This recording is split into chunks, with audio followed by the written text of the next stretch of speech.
Welcome back to AnchorPoint. U.S. Senator Mike Lee, a Republican from Utah, has ignited a firestorm with a recent proposal drafted within the Senate Energy and Natural Resources Committee. The plan, intended for inclusion in a larger legislative package often dubbed the One Big Beautiful Bill, would mandate the sale of between 2.2 million and 3.3 million acres of land currently managed by the Bureau of Land Management and the U.S. Forest Service in the western United States.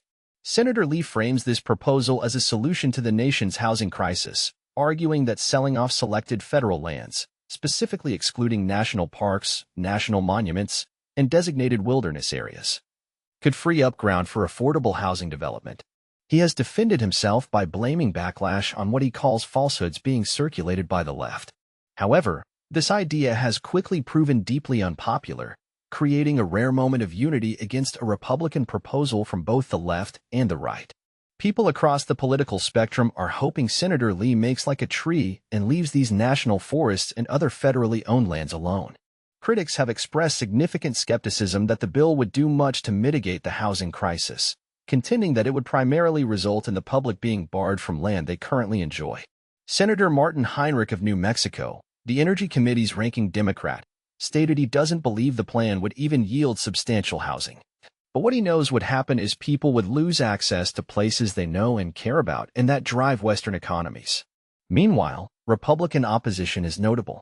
Representative Ryan Zinke of Montana, a former Interior Secretary, has publicly spoken out against the plan, writing on X that he has consistently said he would not support a bill that sells public lands. And he remains a no on the Senate reconciliation bill that includes such sales. Public backlash began growing significantly after the Wilderness Society, a conservation organization, published a map it stated showed the areas that could potentially be up for grabs. While the proposal caps sales at 3.3 million acres, the exact parcels are not specified. The non-profit identified over 250 million acres it believes make up the pool from which the land could be drawn, based on its interpretation of the legislation's text. Senator Lee called the map misleading, claiming it included areas excluded by his bill, but the Wilderness Society has defended its accuracy, stating the provision's wording left a vast amount of land open to potential sale.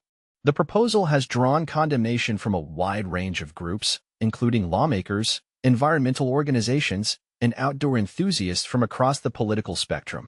Importantly, Senator Lee has drawn strong condemnation from many of his fellow conservatives in particular, who have slammed the proposed sell-off as a betrayal of the American people and conservative principles. Let's delve deeper into the potential impacts of this controversial proposal. From a political standpoint, the most immediate impact is the broad and unexpected coalition of opposition. Senator Lee's plan has managed to alienate not only predictable opponents like environmental groups and Democrats, but crucially, numerous Republicans, including influential figures like Ryan Zinke. This bipartisan rejection, especially the conservative backlash against a conservative senator's proposal, is a significant political development. It underscores the deep connection many Americans, particularly in Western states, have to federal lands, a connection that often transcends partisan lines. The widespread conservative opposition suggests a potential political miscalculation by Senator Lee, underestimating the value placed by many on the right on the conservation and public access aspects of these specific types of lands. Economically, Senator Lee's stated goal is to increase affordable housing supply. However, skeptics question whether the identified land would truly be suitable or strategically located for significant housing projects, and whether the revenue generated from sales would meaningfully contribute to solving a nationwide housing shortage. Conversely, critics argue the plan poses a significant threat to economic activities tied to outdoor recreation, tourism, hunting, and fishing on BLM and Forest Service lands, industries vital to the economies of many Western communities. Selling public lands could restrict or eliminate public access, directly harming businesses reliant on visitors using that land. The long-term economic value of retained, publicly accessible land for recreation versus the potential short-term gain from sales is a key economic debate this proposal raises. Socially, for millions of Americans, especially in the West, public lands are fundamental to their lifestyle, identity, and well-being. They represent essential spaces for recreation, connecting with nature, and a shared heritage. Selling off these lands risks drastically reducing public access, essentially barring people from areas they currently use for hiking, camping, hunting, fishing, and other cherished activities. This fuels fears of privatization leading to exclusion and the loss of communal access to valued natural spaces. The proposed solution for affordable housing is being weighed against the significant social cost of potentially losing access to millions of acres of public domain. Environmentally, while Senator Lee states the plan excludes highly protected areas like national parks, the proposal targets BLM and USFS lands. These lands often provide critical wildlife habitat, serve as vital migration corridors, and form integral parts of larger ecosystems.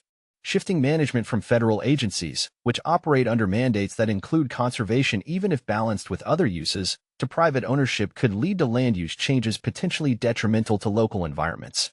Increasing habitat fragmentation and reducing conservation efforts, especially without rigorous zoning and environmental review processes typically associated with federal management.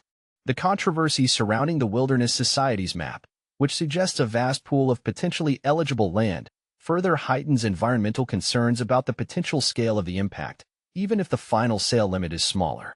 From a legal and regulatory perspective, implementing such a large-scale sale would require significant legislative action, potentially needing to override existing federal land management laws like the Federal Land Policy and Management Act, which generally favors retaining public lands. The administrative process for identifying specific parcels, conducting any required environmental reviews, valuing the land, and managing the sale process itself would be incredibly complex and likely subject to intense legal scrutiny and challenges. Questions would undoubtedly arise regarding the transparency and fairness of the process and whether the sales truly serve the broad public interest as mandated by law. While not always framed directly as a human rights issue, the proposal touches upon the concept of public trust lands, the idea that these federal lands are held in trust by the government for the benefit of all Americans, across current and future generations. Restricting public access through privatization could be seen by some as diminishing this public trust and impacting the ability of citizens to access and benefit from these shared resources. The proposal could also raise potential issues regarding tribal access and rights, which are often tied to historical treaty lands that overlap with federal public lands, although this specific aspect wasn't detailed in initial reporting. Finally, the immediate pushback in Senator Lee's claim that backlash is due to falsehoods circulated by the left could foster mistrust and speculation.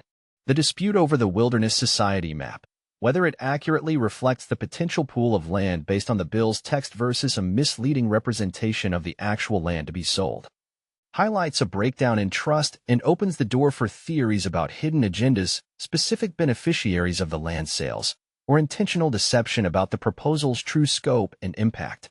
Now, let's consider this proposal from a traditionally right-leaning, conservative viewpoint. From this perspective, Senator Lee's proposal faces significant hurdles and appears to contradict some core tenets often associated with the conservative movement, particularly as it manifests in the American West. Historically, conservation has been a value championed by prominent Republicans, most notably President Theodore Roosevelt, who established vast national forests, parks, and wildlife refuges. The idea of responsible stewardship of natural resources and public lands for future generations resonated strongly with a conservative ethic of preserving valuable assets rather than rapidly liquidating them. Selling off millions of acres of public land, even if ostensibly for housing, is seen by many conservatives as abandoning this vital principle of stewardship. Furthermore, conservatives often prioritize individual liberty and the protection of traditional ways of life. For countless hunters, anglers, ranchers who rely on grazing permits, and outdoor enthusiasts, many of whom lean conservative, access to public lands is fundamental to their freedom and their deep connection to the land and nature. Selling these lands eliminates guaranteed public access, replacing it with private control where access is entirely at the landowner's discretion. This is viewed not as shrinking government in a way that enhances liberty, but as forfeiting a valuable public asset that underpins specific, cherished lifestyles and traditions. While some conservatives advocate for transferring federal land to state or local control, arguing that management at these levels is more responsive to local needs and values, the idea of outright selling off large swathes of land to private interests is often met with suspicion.